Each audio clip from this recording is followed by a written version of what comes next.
Hello guys, Shariq Khan here और आज हम डिस्कस करने वाले हैं लेंस मेकर्स फार्मूला के ऊपर बेस्ड कुछ प्रॉब्लम्स। लास्ट टाइम में हम लोगों ने डिस्कस किया था लेंस मेकर्स फार्मूला, याद होगा आपको। तो आज बिना ज़्यादा टाइम वेस्ट किए मैं सीधे प्रॉब्लम के ऊपर आ रहा हूँ और ये प्रॉब्लम है based on lens maker formula. Glass के मटेरियल का रिफ्रैक्टिव इंडेक्स दिया हुआ है 1.5। आप दोबारा सुन लेना, आपको मैं चलो क्वेश्चन को मैं रिपीट करता हूँ, आप लिखना नहीं, आप बाद में सुन के लिख लेना। ग्लास कॉन्वेक्स लेंस, कौन सा लेंस दिया हुआ है? कॉन्वेक्स लेंस दिया हुआ है। सबसे पहले तो मैं ये स्पेसिफाई कर दूं, convex lens of refractive index 1.5 जिसकी एयर में फोकल लेंथ 10 सेंटीमीटर है। A convex lens of refractive index 1.5 and focal length 10 centimetre in air is immersed in liquids. Number 1, ऐसे लिक्विड में जिसका रिफ्रैक्टिव इंडेक्स 1.3। सेकंड, यानी glass के material के refractive index से इसका refractive index come. Second, in a liquid of refractive index 1.6, मतलब glass से उस लिक्विड का रिफ्रैक्टिव इंडेक्स ज्यादा। एंड नंबर 3, ऐसे लिक्विड में जिसका refractive index that is equal to that of the refractive index of glass itself, जिस liquid का रिफ्रैक्टिव इंडेक्स एग्जैक्टली ग्लास का रिफ्रैक्टिव इंडेक्स के इक्वल है। तो करना क्या है मुझे इन तीनों मीडिया में, इस तीनों लिक्विड्स में ग्लास के लेंस की फोकल लेंथ निकालनी है। लास्ट टाइम में डिस्कस किया था हमने, अगर किसी कॉन्वेक्स लेंस को ऐसे लिक्विड में इमर्स करें जिस लिक्विड का रिफ्रैक्टिव इंडेक्स ग्लास के मटेरियल से लेंस के मटेरियल के रिफ्रैक्टिव इंडेक्स से ज्यादा है, तो उस लेंस का नेचर चेंज हो जाता है। ये ड्रॉ करके भी बताया था आपको, है ना। और आज उसी से मिलता जुलता प्रॉब्लम, नीडलेस टू से ये सीबीएसई में रिपीट 2 या 3 बार इसके पहले हो चुका है। एक बार न्यूमेरिकल फॉर्म में आया, एक बार सिर्फ ड्रॉ करने के लिए आया, और मालूम है एक बार ये न्यूमेरिकल फॉर्म में भी आया और ड्रॉ करने के लिए भी आ गया। इसको ड्रॉ भी करके बताइए, इसका न्यूमेरिकल आप सॉल्व भी करिए, तो हम सारे इसके डायमेंशंस कवर कर लेंगे। तो पहले उस लिक्विड में डालते हैं, फर्स्ट पार्ट अटेम्प्ट करते हैं। नंबर 1, मेरा लेंस मेकर फॉर्मूला है फोकल लेंथ इन एयर, ठीक है। फोकल लेंथ इन एयर इसकी 10 सेंटीमीटर दी हुई है। Focal length in liquid n g upon n l minus 1 upon R1 minus 1 upon R2, ठीक है ना। अच्छा पहले यार एयर में ले लो, एन जी माइनस 1, पहले इसकी वैल्यू निकालनी पड़ेगी हमें। तो ये दिया हुआ है एयर में 1 अपॉन 10, 20 ले लो, इसको सॉल्यूशन आसान हो जाएगा। 1 upon 20 is equal to 1.5 minus 1 upon R1 minus 1 upon R2, ठीक है। This implies that 1 upon 20 is equal to 1.5 minus 1.5, 0.5 को लिख सकते हैं 1/2 into 1 upon R1 minus 1 upon R2. This implies that 1 upon R1 minus 1 upon R2 की value आ गई मेरे पास 1 upon 10 मान लिया इक्वेशन नंबर 1, ठीक है। ओके, ये कहा था? इन एयर, एयर में। Now in the liquid, lens को लिक्विड में इमर्स कर दिया गया, डुबो दिया गया। तो अब लिक्विड में फर्स्ट पार्ट कर रहा हूं, 1 upon FL is equal to n g upon n l minus 1। मेरा लेंस मेकर फॉर्मूला ये हो जाता है, एयर में ए एन जी मतलब n g upon n a, तो ए एन जी को एन जी लिखते हैं, एब्सोल्यूट रिफ्रैक्टिव इंडेक्स होता है ये। लेकिन अब लिक्विड में आ गया तो n g upon n l minus 1 upon R1 minus 1 upon R2। तो अब ये हो जाएगा 1 upon FL is equal to ये 1.5, ये 1.3, ये माइनस 1 और 1 अपॉन R1 और माइनस 1 अपॉन R2 की वैल्यू आ रही है इंटू 1 अपॉन 10। ये इसकी वैल्यू 1 अपॉन 10 लिख दी। सिंपल कैलकुलेशन है। यहां आ जाता हूं मैं, ये वाला पार्ट थोड़ा यूटिलाइज करो।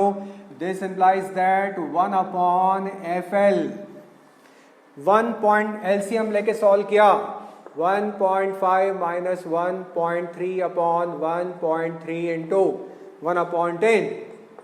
Simple solution, 1 upon FL is equal to 1.5 minus 1.3 कितना होता है यार?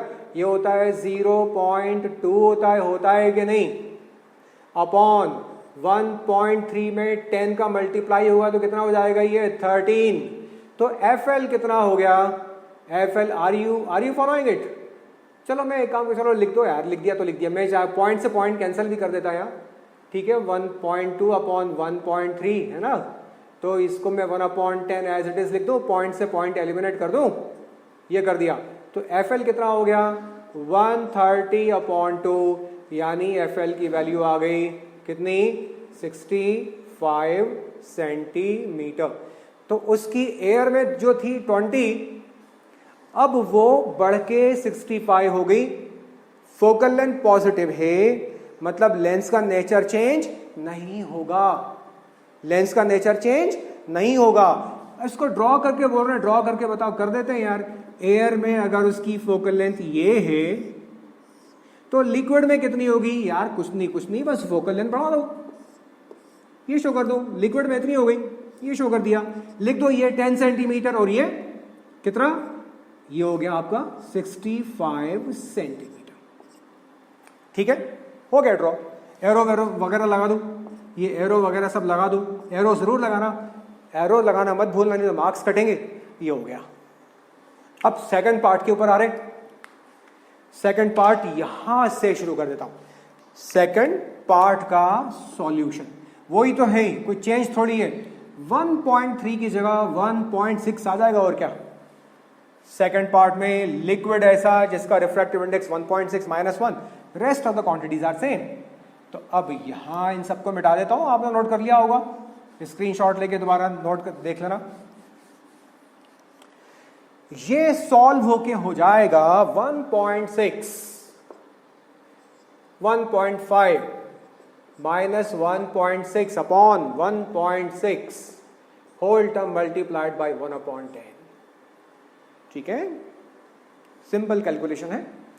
This implies that 1/FL is equal to 1.5 minus 1.6 minus 0.1 upon 1.6 whole term multiplied by 10। Point से पॉइंट को मार दिया तो 1/FL इज इक्वल टू कितना हो गया ये, ठीक है, माइनस 1/160 सेंटीमीटर। तो FL की वैल्यू कितनी आ गई, -160 सेंटीमीटर आ गई। तो इसकी फोकल लेंथ नेगेटिव हो गई। फोकल लेंथ किसकी नेगेटिव होती है, डाइवर्जिंग लेंस की नेगेटिव होती है। अब बोल रहे हैं इलस्ट्रेट करके दिखाओ, नेचर चेंज हो चुका है। तो मैं एक बड़ा सारा डायग्राम बना के आपको इसको इलस्ट्रेट कराता हूं। आपने स्टेप्स नोट कर लिए होंगे, फॉर्मूला आपके सामने, वैल्यू कैलकुलेट करना, रिवाइंड करके देख लेना। ये मैं डायग्राम ड्रॉ कर दूं। आज हमें लेंस फॉर्मूला भी एक डिफरेंट मेथड से डिवाइड करना है। देखो ये लेंस में बड़ा सा लेंस बनाओ ताकि तुम्हें अच्छी तरह से इसकी फीलिंग आ सके। ये इसको मैंने लिक्विड में डाल दिया, लिक्विड 1.6 रिफ्रैक्टिव इंडेक्स का, ग्लास का रिफ्रैक्टिव इंडेक्स है 1.5। ये रे ऑफ लाइट यहां से आ रही है ऐसे। फर्स्ट सरफेस का सेंटर ऑफ कर्वेचर यहां होता है C1। ये रे ऑफ लाइट रेयरर से डेंसर में आ रही है, ये रेयरर है और ये डेंसर मीडियम है, ये denser medium, rarer into denser. तो जब रे ऑफ लाइट रेयरर से आती है किसमें, सॉरी ये डेंसर हो गया यार, 1.6 है ना, ये रेयरर हो जाएगा। तो लिक्विड जिसमें ये लेंस इमर्ज्ड है, ये लिक्विड मेरा डेंसर है, और लेंस के मटेरियल का रिफ्लेक्टिव इंडेक्स 1.5, तो ये रेयरर मीडियम है। जब रे ऑफ लाइट डेंसर से रेयरर में जाती है, it bends away from normal, तो नॉर्मल से थोड़ा अवे डायरेक्शन में बेंड करा दिया, ये करा दिया बेंड। क्लियर डिविएशन देखो, ये रे ऑफ लाइट बेंड हो गई, ठीक है ना, ये रे ऑफ लाइट बेंड हो गई। अच्छा, अब इस पॉइंट के ऊपर ये सेकंड सरफेस का सेंटर ऑफ कर्वेचर मैंने यहां बना दिया, और ये नॉर्मल हो गया। देखो ये नॉर्मल हो गया सेकंड सरफेस के ऊपर। अब ये सेकंड सरफेस के ऊपर रे ऑफ लाइट रेयरर से डेंसर में आ रही है। लिक्विड का कितना है, लिक्विड का 1.6, तो ये डेंसर हो गया। जब ray of light denser rarer से डेंसर में जाती है, it bends towards the normal. और ऐसा ही यहां भी होगा। अब इस रे ऑफ लाइट को मैं डिफरेंट कलर का पेन यूज करके प्रॉपरली इलस्ट्रेट करने की कोशिश करूं। पीछे बढ़ा दूं, इसको भी पीछे बढ़ा दूं। इसका फोकस पहले राइट साइड था, अब लेफ्ट साइड आ गया। लेंस का नेचर चेंज हो गया। अब कोई लेंस जो कन्वर्जिंग है, कॉन्वेक्स लेंस जनरली एयर में या किसी दूसरे लिक्विड में कन्वर्जिंग होता है, तो उसकी फोकल लेंथ पॉजिटिव होती है। लेकिन उसी कॉन्वेक्स लेंस को आप ऐसे लिक्विड में डाल दें जिसका रिफ्रैक्टिव इंडेक्स, उसके मटेरियल का रिफ्रैक्टिव इंडेक्स ज्यादा होता है, तो वो डाइवर्जिंग की तरह बिहेव करने लगता है और उसकी फोकल लेंथ नेगेटिव हो जाती है। फोकल लेंथ का नेगेटिव हो जाना मतलब डाइवर्जिंग, और फोकल लेंथ का पॉजिटिव होना मतलब कन्वर्जिंग। तो ये लेंस का हमने लिक्विड के अंदर उसकी फोकल लेंथ भी निकाल ली और ये हमने इलस्ट्रेट भी कर दिया। तो एक सिर्फ अकेला इलस्ट्रेशन भी एग्जाम में आ चुका है, अकेला न्यूमेरिकल भी एग्जाम में आ चुका है, दोनों मिला के भी एग्जाम में आ चुके हैं। ये डिफरेंट वैरायटी के टाइप के फॉर्म में और डिफरेंट वैल्यू के साथ आता है। थर्ड पार्ट भी इंटरेस्टिंग है, वो सॉल्व कर लेते हैं। Coming to the third part of it, आपने इसको ड्रॉ कर लिया होगा, है ना। मैं थर्ड पार्ट यहां करवा दूं, थर्ड पार्ट यहां करवा देता हूं। Okay, coming to the third part of it, arrow लगाना मत भूलना भाई, एरो का बड़ा रोल होता है। एरो वगैरह जहां भी लगे बिल्कुल लगा दो, एरो लगाने में कंजूसी नहीं। थर्ड पार्ट करते हैं, ये भी इंटरेस्टिंग है। थर्ड पार्ट में लिक्विड का refractive index 1.5 that is equal to refractive index of glass, दोनों का रिफ्रैक्टिव इंडेक्स सेम हो गया। तो क्या हो गया, देखो क्या होता है, 1/FL is equal to NG/NL -1, यह आ गया। 1/R1 -1/R2, ये हो गया मेरा लेंस मेकर्स फॉर्मूला। तो इसका मतलब 1/FL is equal to NG/NG, दोनों सेम, 1.5/1.5 -1, 1/R1 -1/R2। 1/FL की वैल्यू कितनी हो गई, 1 - 1 इंटू 1/10, इसकी वैल्यू हो गई 1/R1 -1/R2 की वैल्यू 10 हो गई। तो 1/FL इज इक्वल टू 1 - 1 0। तो FL की वैल्यू क्या हो गई, FL की वैल्यू हो गई कितनी, इंफिनिटी। क्या मतलब हुआ इसका, एक सिंपल ग्लास प्लेट की भी तो फोकल लेंथ क्या होती है, इंफिनिटी होती है। कन्वर्स थोड़ी करता है, ये रेज ऑफ लाइट सीधे निकल जाती है। ग्लास प्लेट से रेज ऑफ लाइट सीधे निकल जाती है। या किसी भी ऐसी ट्रांसपेरेंट मीडियम से जिसकी दोनों सरफेसेस क्या होती हैं, और ये बड़ी यूजफुल इंफॉर्मेशन दे रहा हूं, ये अगर दोनों रेडियाई ऑफ कर्वेचर सेम है, पैरेलल है, तब भी ये लेंस की तरह बिहेव नहीं करेगा, ये बिहेव करेगा किसकी तरह, प्लेन ग्लास प्लेट की तरह बिहेव करेगा। तो क्या कोई लेंस भी प्लेन ग्लास प्लेट की तरह बिहेव करता है, हाँ करता है। तब ये कॉन्सेप्चुअल क्वेश्चन हो गया, कोई lens whether it is concave और it is convex, can it behave like a simple glass plate showing no refraction at all, answer is yes. कब, जब लेंस को ऐसे लिक्विड में इमर्स कर दिया जाए जिसका रिफ्रैक्टिव इंडेक्स, लिक्विड के रिफ्रैक्टिव इंडेक्स की बात हो रही है, अगर लिक्विड का रिफ्रैक्टिव इंडेक्स लेंस का रिफ्रैक्टिव इंडेक्स के इक्वल होगा तो वो लेंस रिफ्रैक्शन शो नहीं करेगा, क्योंकि उस लेंस में, लिक्विड में उस लेंस की फोकल लेंथ इन्फिनिटी हो जाएगी, जैसे कि सिंपल ग्लास प्लेट की होती है। लेकिन सवाल यहाँ ख़त्म नहीं हुआ, ये बोल रहे ड्रॉ करके दिखाइए, तो कर दो ना यार ड्रॉ करने में क्या जा रहा है अपना, लो ये मिटा देता हूँ, ये सबने नोट कर लिया होगा, ड्रॉ करके दिखा दो यार। कॉन्वेक्स लेंस बनाओ, ये कॉन्वेक्स लेंस बना दिया, ये बन गया मेरा कॉन्वेक्स लेंस, और ये रेज ऑफ लाइट इसमें से सीधी पास हो गई, ये हो गया ड्रॉ, ये ड्रॉ हो गया, ठीक है, ओके। तो अब ये पार्ट सारा मिटा रहा हूं मैं, और मैं लेंस फॉर्मूला के ऊपर आ रहा हूं। अब ड्रॉ करने के लिए आता है लेंस फॉर्मूला, लेंस फॉर्मूला के पहले एक बात आपको मैं बता दूं, हम पहले भी डिस्कस कर चुके हैं, ये लेंस की फोकल लेंथ क्या होती है। पैरेलल रेज ऑफ लाइट जिस पॉइंट के ऊपर लेंस के प्रिंसिपल एक्सिस के जिस पॉइंट के ऊपर रेज ऑफ लाइट कन्वर्ज हो जाती है वो कहलाता है फर्स्ट फोकस। तो सेकंड फोकस भी होता है कि हाँ, सेकंड भी होता है। लेंस के किसी पॉइंट से निकलने के बाद अगर rays of light principal axis के पैरेलल हो जाती हैं तो वो पॉइंट कहलाता है उसका फर्स्ट प्रिंसिपल फोकस। लेंस के प्रिंसिपल एक्सिस से निकलने के किसी पॉइंट से निकलने के बाद अगर rays of light principal axis के पैरेलल हो जाती है तो वो पॉइंट कहलाता है फर्स्ट प्रिंसिपल फोकस। तो lens has two foci, lens के दो फोकाई होते हैं, एक सेकंड प्रिंसिपल फोकस, एक first principal focus.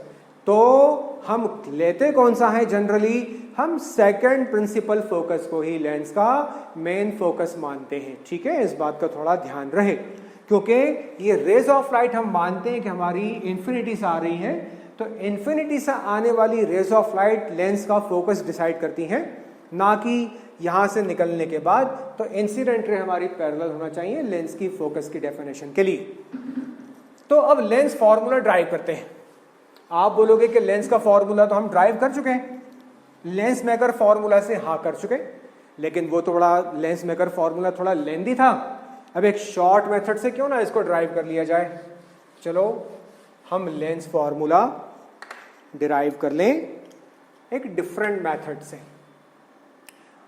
Okay, rules for image formation में नहीं जा रहा हूं। मैं ये मान के चल रहा हूं कि सबको चलो यार, मैं थोड़ा सा मेन पॉइंट इसके डिस्कस कर ही लूं।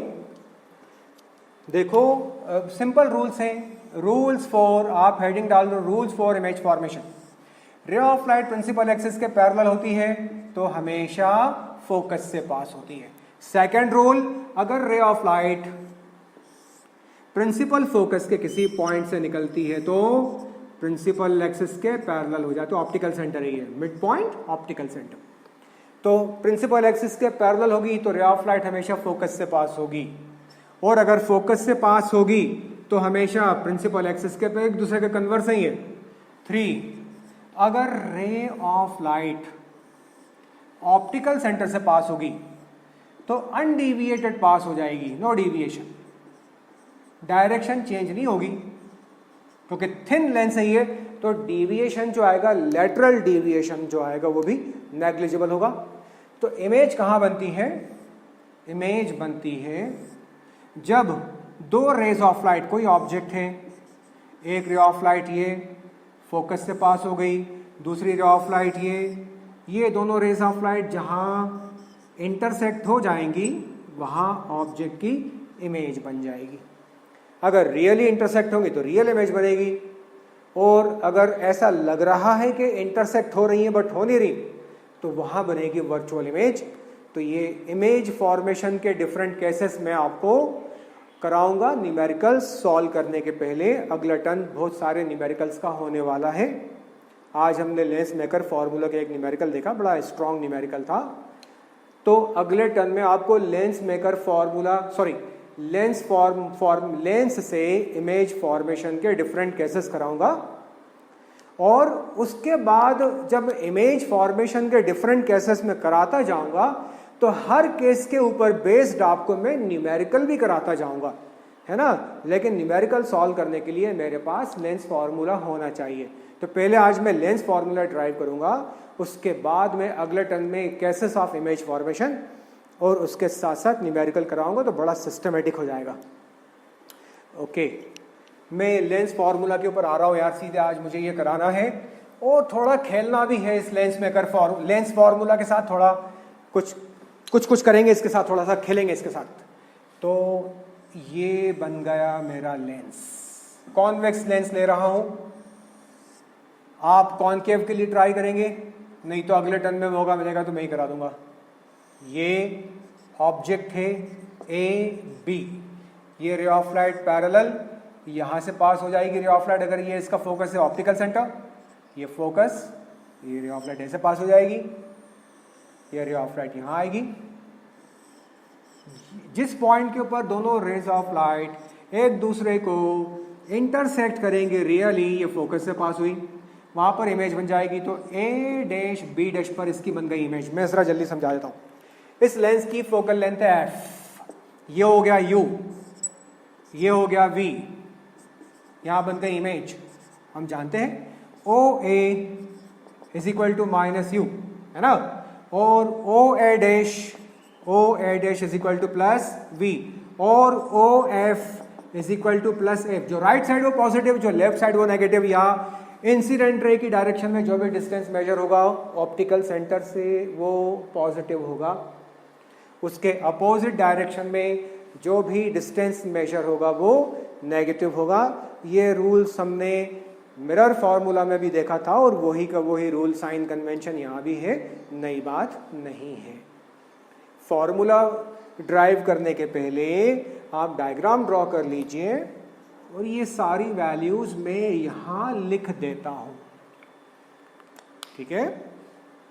साथ साथ आपको ये बताता चलूं कि ये हाइट ऑफ द ऑब्जेक्ट है और ये हाइट ऑफ द इमेज है, तो ये भी डेटा लिख लो ना यार। तो a b is equal to हो गया height of the object, a dash B dash हो गया height of the image, height of object, height of image. ये ऐसा लिख दूं plus h o minus h i, ये नेगेटिव है डाउनवर्ड, ये मिरर में भी था, ये यहां भी है। होपफुली के सबने डायग्राम ड्रॉ कर लिया होगा। तो यहां से मैंने एक परपेंडिकुलर यहां ड्रॉप किया, इस पॉइंट को मैं मान लेता हूं एम मान लिया मैंने इस पॉइंट को एम। तो मैं देख रहा हूं कि ए बी और ओ एम दोनों इक्वल है, a b is equal to o m, ठीक है। अब एक दो सिमिलर ट्रायंगल दिखाई दे रहे हैं, ए बी ओ और ए डैश बी डैश ओ। तो ये सिमिलर ट्रायंगल हम यूज करते हैं। Since triangle a B o is similar to triangle a dash B dash O, a B o is similar to a dash B dash o. Similar triangles की property आप जानते हैं, क्या properties होती हैं सिमिलर ट्रायंगल्स की? Similar triangles की property होती है perpendicular upon perpendicular is equal to base upon base. लिख लो यार, ए बी परपेंडिकुलर अपॉन इसका perpendicular A dash B dash, इसका बेस ओ ए, और इस ट्रायंगल का ए डैश बी डैश का ट्रायंगल का बेस ओ का ए डैश बी डैश होगा ओ ए डैश। ये लिख दिया इक्वेशन नंबर, ठीक है ना। देखो A B upon A dash B dash is equal to O A upon O A dash मान लिया मैंने इक्वेशन नंबर 1। क्या आप यहां पर कोई एक और पेयर ऑफ सिमिलर ट्रायंगल देख पा रहे हैं? हाँ देख पा रहे हैं। आप चैट बॉक्स में लिख सकते हो, जिन बच्चों ने आइडेंटिफाई कर लिया जरा लिखो, इन दो के अलावा A B O and A dash B dash O के अलावा एक और पेयर ऑफ सिमिलर ट्रायंगल यहां क्लियरली विजिबल है, लिख दो। ट्रायंगल का सिंबल बनाने की जरूरत नहीं, सिर्फ 3 लेटर लिख दो, इज इक्वल टू दिस, है ना। मैं समझ एंड करके लिख लो, सिर्फ लेटर से लिखो। For example A B C is equal to X Y Z, ऐसे करके लिख दो, A B C and X Y Z. Example के लिए बताया, जो भी ट्राइंगल आपको सिमिलर दिखाई दे रहा है आपने चैट बॉक्स में लिख दिया होगा। जिन बच्चों ने लिखा मैं उनको शाबाशी दूंगा जब क्लास लाइव चल रही होगी। मैं बता देता हूं, ये देखो ये एंगल और ये एंगल दोनों इक्वल हो गए और ये एंगल दोनों में राइट एंगल्ड है। तो अब ये एंगल और RHS थ्योरम से क्या हुआ, दोनों हमारे ट्राइंगल सिमिलर हुए, है ना। अगर ये एंगल दो एंगल सिमिलरिटी, अगर दो एंगल इक्वल हुए तो third will be automatically equal. तो triangle since triangle OMF is similar to triangle OMF, किसके सिमिलर? ये हो गया A dash B dash F के। एक ट्राइंगल ये मैं इसको शेड कर दूं ताकि ये आइडेंटिफाई करना आपके लिए आसान हो जाए। शेड कर दिया मैंने, ये दोनों सिमिलर है। तो यहां भी perpendicular upon perpendicular, O M upon A dash B dash is equal to F O upon O F लिखना पड़ेगा, O F upon F A dash. ठीक, ओके। फर्दर ओ एम किसके इक्वल है? ओ एम है ए बी के equal, तो O M की जगह ए बी आ गया, ठीक है ना, upon A dash B dash is equal to O F as it is. जिस तरह मिरर में सारे डिस्टेंसेस पोल से मेजर होते हैं, उसी तरह लेंसेस में भी सारे डिस्टेंसेस लेंस के ऑप्टिकल सेंटर ओ से मेजर होते हैं। तो इसको हम क्या लिख पाएंगे? डिस्टेंस एफ ए डैश को हम क्या लिखेंगे? इसको हम लिखेंगे ओ A dash. O A dash में से ओ एफ सब्ट्रैक्ट कर दो, ये कर दिया, तो एफ ए डैश बचा, ये निकाल दिया आपने। ओ ए डैश में से ओ एफ सब्ट्रैक्ट किया तो एफ ए डैश बचा ना, दिखाई दे रहा है एफ ए डैश। तो ओ ए डैश में से ओ एफ करो सब्ट्रैक्ट तो बचेगा एफ ए डैश। ये इक्वेशन नंबर 2। इन दोनों का लेफ्ट हैंड साइड देखो सेम, तो बाय इक्वेशन 1 एंड इक्वेशन 2 दोनों का लेफ्ट हैंड साइड सेम है, तो दोनों का राइट हैंड साइड भी सेम होगा। तो मैं इक्वेट कर देता हूं ओ A upon O A dash. आ रही है ना बात समझ में सबको? O A upon O A dash is equal to इसका right hand side O F upon O A dash minus O F. ये इक्वेशन नंबर आ गया मेरा 3। इतना नोट करो जल्दी से फटाफट। अब क्या करना है? इनमें वैल्यूज पुट करनी है यहां से, जो भी गिवन वैल्यूज हैं, substituting all the given values in the given equation number 3। यहां पुट कर दो सबकी वैल्यूज। तो ओ ए की वैल्यू कितनी है? Minus you. ओ ए की वैल्यू माइनस यू लिख लो बेटा जरा, जब तक मिटा दूं ये मैं।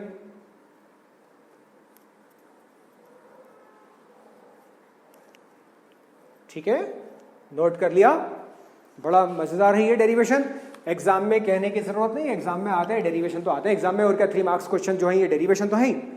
तो ओ ए की वैल्यू कितनी है? माइनस यू, माइनस यू, और नीचे minus you upon O A dash. O A dash क्या है भाई? Plus V. ये वैल्यू सब्स्टिट्यूट, इसके बाद इक्वालिटी साइन, इसके बाद ओ एफ की वैल्यू फोकल लेंथ, तो ये आ गया F upon O A dash. O A dash is again कहां पर है? ये वी, तो यहां लिख दिया मैंने वी। उसके बाद माइनस माइनस एफ अगेन, तो ये एफ अगेन भी मैंने लिख दिया। क्रॉस मल्टीप्लाई कर दो, दिस इंप्लाइज दैट वी का एफ में किया वी एफ, ठीक, इज इक्वल टू, यहां ऐसे कर दूं, minus you we minus of minus plus U F is equal to we F, ऐसे कर दिया। ठीक है, मैं इसको लिख सकता हूं, साइड चेंज करो, V F minus U F, ये उधर ले जाओ, U F is equal to U V. देखो ये उधर चला गया, इसका ये यू एफ की साइड हुआ तो इसका साइन चेंज, ठीक है ना। और ये कितना है मेरा, थोड़ा और मैं चेंज करूंगा इसको, मैं इसको उधर ले जाता हूं, इसको यहां ले आता हूं, ठीक है ना। तो इसका साइड चेंज किया मैंने। एक बार यार नोट करो ये तुम लोग पहले, फिर मैं समझाता हूं। एक बार पहले एक बार नोट कर लो ये, बस अपन इसके ऊपर आ रहे हैं धीरे धीरे। थोड़ा सा और मैं दिखा दूं आपको। देखो ये जिन बच्चों को थोड़ा सा रीकैप अगर रह गया, जरा जल्दी से देखो, ये हमारा डायग्राम बन गया और ए बी ऑब्जेक्ट है, ओ ए हमारा हो गया माइनस यू, हमारी ओ ए डैश पर इमेज बन रही है ए डैश बी डैश, तो ओ ए डैश हो गया प्लस बी, और ये हमारी होगी फोकल लेंथ, ठीक है ना। हाइट ऑफ ऑब्जेक्ट हो गया h o, height of image हो गया हमारा A dash B dash minus h i, नीचे की तरफ है। अब एक ट्राइंगल मेरा ये है जो सिमिलर है, ए बी ओ और ए डैश बी डैश ओ, तो परपेंडिकुलर अपॉन इसका perpendicular A dash B dash is equal to इसका बेस ओ ए अपॉन इसका बेस ओ ए डैश, ये आ गया इक्वेशन नंबर 1। अब दूसरा शेडेड पार्ट दिख रहा है ये, O M upon A dash B dash is equal to O F upon F A dash, तो ओ एम और ए बी क्या है, बराबर है, तो ओ एम की जगह ए बी आ गया, A dash B dash as it is equal to O F की जगह O F, F A dash को मैंने लिखा O A dash minus O F, ये आ गया, ठीक है ना। तो अब इन दोनों को हमने कंपेयर किया, तो दोनों का लेफ्ट हैंड साइड क्योंकि सेम है तो दोनों का राइट हैंड साइड भी सेम होगा, तो O A upon O A dash equal to O F upon O A dash minus O F. यहां तक तो सबको क्लियर है ना ये। अब अगर यहाँ तक क्लियर है तो बस यहाँ इनकी वैल्यूज पुट करनी है हमें। तो देखो ओ ए की वैल्यू है मेरी माइनस यू, क्योंकि लेफ्ट हैंड साइड है ये, अपॉन वी, बाकी सारे टर्म्स पॉजिटिव हैं, तो ये हो गया O A minus you upon v is equal to plus f upon v minus f. अब क्रॉस मल्टीप्लाई कर दो, minus you we minus of minus plus U F is equal to we f, बस यही करना ना, और क्या करना। अब मैं इसको लिख सकता हूं, देखो मैं क्या लिख रहा हूं, मैं इसको लिख रहा हूं, यहां से देखिए सब लोग, मैं इसको लिख रहा हूं, ये वाला साइड चेंज करो, इसको यहां ले आओ, इसको यहां ले आओ, वी एफ, ठीक है, या यू एफ पहले लिख दो यार, यू एफ, ठीक है, minus V F, side change कर दो, ये हो गया यू वी। देखो अब तो कोई दिक्कत नहीं।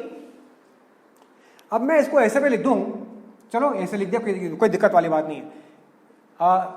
अगर ये रेंज आपको मिल रही है कि नहीं, मुझे लग रहा है कि ये रेंज खत्म हो रही है, तो मैं थोड़ा सा इसको लेफ्ट साइड लेके आ रहा हूं। इसको मैं लिख सकता हूं, कुछ नहीं किया, यूवी को मैं वहां ले गया, वी एफ को यहां ले आया, वी एफ यहां ले आया तो नेगेटिव हो गया, यू एफ वहां चला गया तो पॉजिटिव। रेंज मुझे यहां मिल रही तो थोड़ा यहां शिफ्ट कर रहा हूं, ऑर्डर चेंज करके लिख रहा हूं, U V is equal to, बड़ा लिख दो, U V is equal to U F minus V F, ये हो गया इक्वेशन नंबर 4, ठीक है।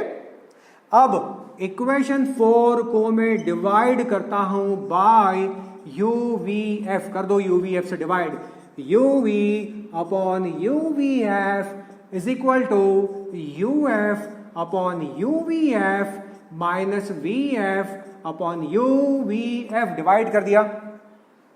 अब यहां से डिवाइड करने के बाद उचका दो, u से u, v से v उचकाया, uf से uf उचका दिया, vf से vf उचका दिया आपने, 1 upon f is equal to 1 upon v minus 1 upon u, ये फॉर्मूला कहलाता है लेंस फॉर्मूला। यही हमने लेंस मेकर फॉर्मूला से भी डिराइव किया था। आज कुछ और नहीं कराऊंगा, इसके साथ थोड़ा सा खेलूंगा, ठीक, क्योंकि टाइम है अभी मेरे पास, इस फॉर्मूला से खेलने का टाइम है थोड़ा अभी, बस आज का लास्ट में थोड़ा खेलते हैं इससे। आज न्यूमेरिकल नहीं कराऊंगा, न्यूमेरिकल अगले टर्म में बोला है मैंने, जब मैं different cases of image formation कराऊंगा तो ढेर सारे न्यूमेरिकल भी अगला टर्म का, न्यूमेरिकल्स का। लेकिन आज इसका मेरा इसके साथ फॉर्मूला के साथ थोड़ा खेलने का दिल चाह रहा है, खेलते हैं इसके साथ। तो होपफुली ये सब ने नोट कर लिया होगा, इसका काम मेरा पूरा हो गया। इसको भी मैं मिटा रहा हूं ये डेटा, अब मेरा कुछ खेलने का दिल चाह रहा है। मान लिया कि दोनों ऑब्जेक्ट और इमेज के बीच का डिस्टेंस है d, तो मैं क्या लिख सकता हूं, u plus V is equal to D. ये मान लिया मैंने इक्वेशन, और ये डिस्टेंस है, ये साइन वाइन कन्वेंशन नहीं लग रहा है, साइन कन्वेंशन लगता है लेंस मेकर फॉर्मूला में या लेंस फॉर्मूला में जब हम यूज करते हैं। अब ये सिंपल डिस्टेंस है, ये अगर ये 10 सेंटीमीटर, ये 15 सेंटीमीटर मान ले तो 25 सेंटीमीटर का डिस्टेंस हो गया। ये d क्या है, ऑब्जेक्ट, डिस्टेंस तो नेगेटिव नहीं होता ना वैसे भी, तो ऑब्जेक्ट और इमेज के बीच का डिस्टेंस, और लेंस की फोकल लेंथ है f। अच्छा अब जरा सुनना, मैं जानता हूं कि a minus B whole square का फॉर्मूला, ये फॉर्मूला किसको नहीं मालूम। आप सोच रहे हो मैं कर क्या रहा हूं, मैं कर रहा हूं किसी लेंस के लिए ऑब्जेक्ट और इमेज के बीच का मिनिमम पॉसिबल डिस्टेंस कितना, मैं क्या, what I am up to, मैं ट्राई कर रहा हूं ये मिनिमम डिस्टेंस की कंडीशन, ऑब्जेक्ट और इमेज के बीच के मिनिमम डिस्टेंस की कंडीशन क्या है। ओहो, ये तो बड़ी अच्छी चीज आ गई है, ऑब्जेक्ट और इमेज के बीच के डिस्टेंस के मिनिमम होने की कंडीशन क्या, ये मैं ट्राई कर रहा हूं, उसकी कंडीशन क्या है, ठीक है। देखना जरा, बड़ी इंपॉर्टेंट चीज है ये। a minus B whole square, क्या है फॉर्मूला, सबको मालूम है यार, ये a square plus B square minus 2ab है ये फॉर्मूला। क्या लिख सकता हूं इसको मैं, a square plus B square is equal to a minus B whole square plus 2ab, ये लिख दिया मैंने। हाँ, इस प्रॉब्लम में तो किसको प्रॉब्लम, इस फॉर्मूला में किसको प्रॉब्लम है, होना भी नहीं चाहिए। अब क्या मैं a को अंडर रूट यू स्क्वायर लिख सकता हूं, लिख दिया। क्या मैं b को under root v whole square लिख सकता हूं, लिख दिया। है ना, लिख दिया मैंने। a इक्वल टू क्या मान लिया, अंडर रूट यू, और a इक्वल टू मैंने ले लिया अंडर रूट यू, b को मान लिया मैंने अंडर रूट v। अब ये फॉर्मूला में ये अप्लाई कर रहा हूं, तो ये क्या होगा दोस्तों, ये होगा u minus under root v होगा ना, और ये क्या हो जाएगा plus twice under root U v। ठीक है, under root U plus under root V squared है ये, तो U plus V is equal to under root U minus under root V whole square plus twice under root U V, equation number 2। या यूं कहूं मैं कि चलो यार चलने दो, इक्वेशन नंबर 2 एक स्टेप आगे बढ़ाओ, चलने दो। ये फॉर u प्लस वी क्या है, रिमेंबर इसको ध्यान रखना, लिख दो ना यार, ये d इज इक्वल टू लिख दो under root U minus under root V plus twice under root U V, ये इक्वेशन नंबर 3। अब आप बताएंगे मुझे for d to be minimum, u d के मिनिमम होने के लिए अगर ये मेरा टर्म 0 हो जाए, स्क्वायर्ड है ये, अगर ये मेरा टर्म 0 हो जाए तो क्या d की वैल्यू मिनिमम आएगी? हाँ, तो d की मिनिमम वैल्यू क्या आएगी, इफ अंडर रूट यू, ठीक है, माइनस अंडर रूट वी का होल स्क्वायर 0 हो जाएगा, then d will be minimum. होगा कि नहीं?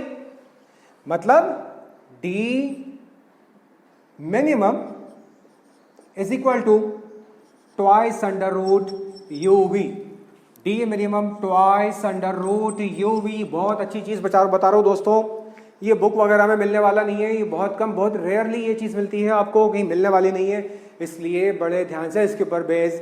प्रॉब्लम आ जाते हैं तो बच्चे फेल के आ जाते हैं, फेल मतलब ये सरेंडर, फेलना मतलब सरेंडर हो जाते हैं, सिंपल सी प्रॉब्लम छोड़ के आते हैं, यार छोड़ना नहीं। ठीक है, अब ये आपने होपफुली नोट कर लिया होगा। आप दोबारा समझाओ क्या? चलो दोबारा समझा देता हूं यार। ये मैं जानता हूं u और ये v, और दो ऑब्जेक्ट और इमेज के बीच का डिस्टेंस ये u plus v, u plus हो गया, इन दोनों के बीच का डिस्टेंस d। मैं क्या कर रहा हूं, क्या कंडीशन है कि दोनों के बीच की रियल ऑब्जेक्ट तो है ही, उसके रियल इमेज, रियल ऑब्जेक्ट और रियल इमेज के बीच का मिनिमम डिस्टेंस कितना हो सकता है? मैक्सिमम तो कुछ भी हो सकता है, मिनिमम कितना हो सकता है? तो मिनिमम कंडीशन की निकाल रहा हूं, इस डिस्टेंस के मिनिमम होने की मैं कंडीशन निकाल रहा हूं। ऑब्जेक्ट और इमेज डिस्टेंस के दोनों के, इन दोनों के बीच का कितना मिनिमम डिस्टेंस पॉसिबल है, कब? जब इमेज भी रियल हो, वो निकाल रहे हैं हम लोग। तो एक फॉर्मूला मुझे मालूम है, तो ये वाला फॉर्मूला में मैं a की जगह मैंने अंडर रूट यू ले लिया, b की जगह अंडर रूट v ले लिया, फॉर्मूला अप्लाई किया, ये u प्लस v हो गया। ठीक है, ये इक्वेशन आ गई। u प्लस v डिस्टेंस होता है, तो ये डिस्टेंस कब मिनिमम होगा? इस इक्वेशन 3 में अगर ये टर्म 0 हो जाए तो ये d की वैल्यू मिनिमम आ जाएगी। तो मतलब under root U minus under root V, अगर ये 0 हो गया तो d हो जाएगा मिनिमम। तो d मिनिमम की वैल्यू कितनी? Twice of under root U V. ये इक्वेशन नंबर आपका हो गया 4। अब देखो यहां, ये since under root U minus under root V whole square equal to 0, इसका मतलब under root U minus under root V, ये भी 0, इसका मतलब under root U is equal to under root V, इसका मतलब u is equal to V. एक तो इंफॉर्मेशन ये आई, जब ऑब्जेक्ट डिस्टेंस और इमेज डिस्टेंस एग्जैक्टली इक्वल होते हैं तो इन दोनों की वैल्यू कितनी आती है? इन दोनों के बीच का डिस्टेंस मिनिमम होता है। अब और आगे देखो, 1 upon F is equal to 1 upon V plus 1 upon U. बच्चों देखते जाना, यहाँ पर 1 अपॉन एफ, u और v की वैल्यू इक्वल आ गई, 1 अपॉन v की जगह लिख दिया मैंने u, प्लस u की जगह ऑलरेडी u, तो 1 upon F is equal to कितना हो जाएगा? 2 अपॉन u। ठीक है, तो u इज इक्वल टू कितना आ गया? 2f आ गया। एक कंडीशन ये। देयरफॉर अब यहां पर लिख रहा हूं मैं, ये d मिनिमम कितना है आपका? d मिनिमम ये आपका जो डिस्टेंस है, तो ये डिस्टेंस कितना हो जाएगा? अगर u और v इक्वल होंगे, याद रखिए, तो d इज इक्वल टू है u प्लस v, और d is equal to u plus u, दोनों इक्वल है, u और v इक्वल है, तो ये हो गया 2u, तो ये हो गया 2 into 2f it means D is equal to 4F minimum condition, minimum distance object और रियल इमेज के बीच का मिनिमम डिस्टेंस लेंस की फोकल लेंथ का 4 टाइम्स होता है। बहुत इंपॉर्टेंट इंफॉर्मेशन आपको मैंने दी है। आज के लिए इतना ही। अगले टर्न में लेंस फार्मूला और लेंस फार्मूला के ऊपर बेस्ड बहुत सारे numericals. Till then good bye.